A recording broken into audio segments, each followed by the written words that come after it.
Hello friends, સ્વાગત છે તમારું માકા સ્વાદમાં। આજે હું તમારા માટે એકદમ સુપર સોફ્ટ રૂ જેવી પોચી સુખડીની રેસીપી લઈને આવી છું। ફ્રેન્ડ્સ, તમે આ ટ્રીકથી એક વખત સુખડી બનાવી જોજો। આ સુખડી ઠંડી પડશે તો પણ એટલી જ સોફ્ટ લાગશે। અને રેસીપી પસંદ પડે તો ચેનલને સબસ્ક્રાઈબ કરવાનું બિલકુલ ભૂલતા નહીં અને બાજુમાં રહેલા બેલ આઇકનને પણ જરૂરથી પ્રેસ કરજો, જેથી તમને મારા નવા વિડીયોની નોટિફિકેશન મળતી રહે। તો ચાલો શરૂ કરીએ આજની મજેદાર રેસીપી। સુખડી બનાવવા માટે ગેસ ચાલુ કરી મેં આવી રીતે એક જાડા તળિયાવાળી કઢાઈ મૂકી દીધી છે। એની અંદર આપણે 200 ગ્રામ ઘી એડ કરીશું।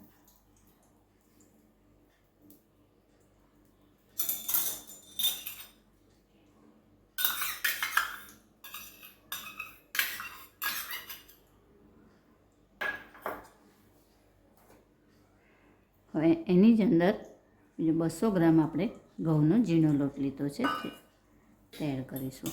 હવે એને ગેસની ફ્લેમ સ્લો કરીને એને સરસ શેકવાનો છે।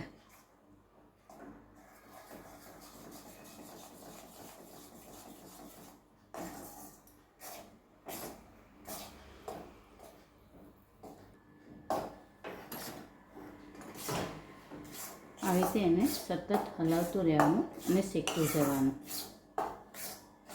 ગેસની ફ્લેમ સ્લો જ રાખવાની। આજુબાજુથી આ બધો જ લોટ આપણે લઈ લેવાનો।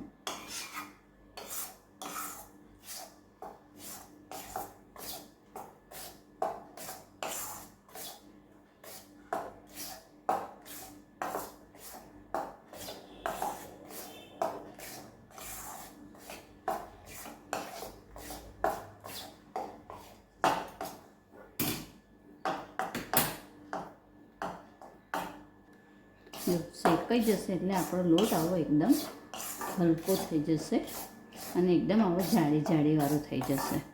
તો હવે આપણે ગેસની ફ્લેમ બંધ કરી દઈશું અને એને 5 મિનિટ માટે હલાવ્યા કરીશું, જેથી નીચે ચોંટે ના।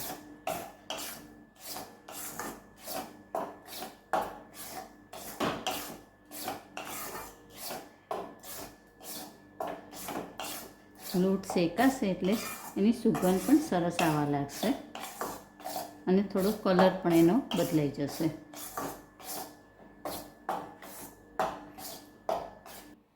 હવે 5 મિનિટ માટે આપણે આ રીતે એને હલાવ્યા કર્યું હતું। હવે એને બીજી 5 મિનિટ માટે એને થોડું ઠંડુ થવા દઈશું। હવે 5 મિનિટ પછી ઠંડુ થાય ત્યારે એની અંદર આપણે રૂમ ટેમ્પરેચરવાળું 1 ટેબલસ્પૂન જેટલું દૂધ એડ કરીશું અને એને મિક્સ કરી લઈશું।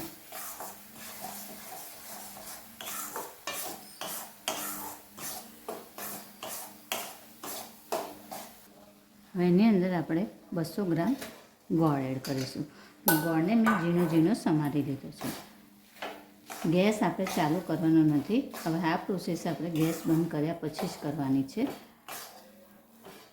હવે એને મિક્સ આપણે કરી લઈએ।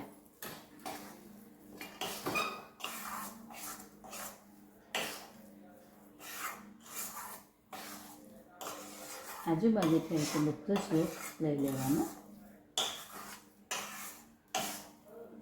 ગોળ ઓગળે ત્યાં સુધી એને મિક્સ કર્યા કરવાનું।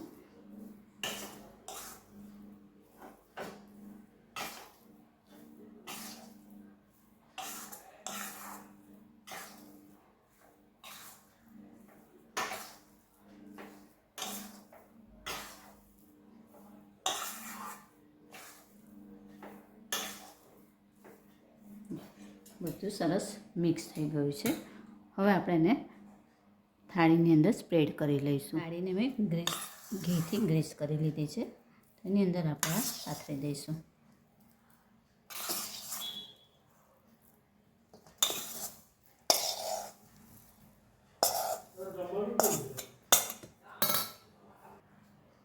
આવી રીતે સરસ પાથરી દેવાની અને આવું લેવલ કરી દેવાનું।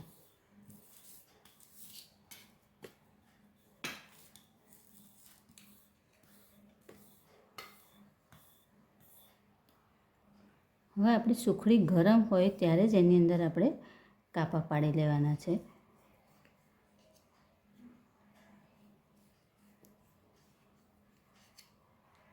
તમને જે શેપ ગમે એની અંદર આપણે કાપા પાડી લેવાના.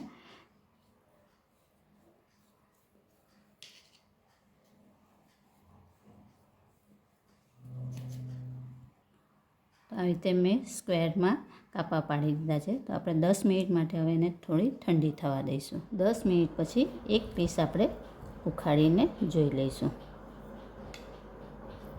જો છે ને, હાથમાં લેતા જ તૂટી જાય એટલી સરસ સોફ્ટ છે. તો ફ્રેન્ડ્સ, આવી જ બીજી અવનવી રેસીપી જોવા માટે મારી ચેનલને જોતા રહો, લાઈક અને શેર કરતા રહો. ચાલો ત્યારે ફરી મળીશું એક નવી રેસીપી સાથે. ત્યાં સુધી હેપી કુકિંગ. Thank you. તો તૈયાર છે આપણી મોઢામાં મૂકતા જ ઓગળી જાય તેવી સુખડી. ફ્રેન્ડ્સ, આવી જ બીજી અવનવી રેસીપી જોવા માટે મારી ચેનલને જોતા રહો, લાઈક અને શેર કરતા રહો. ચાલો ત્યારે ફરી મળીશું એક નવી રેસીપી સાથે. ત્યાં સુધી હેપી કુકિંગ. Thank you.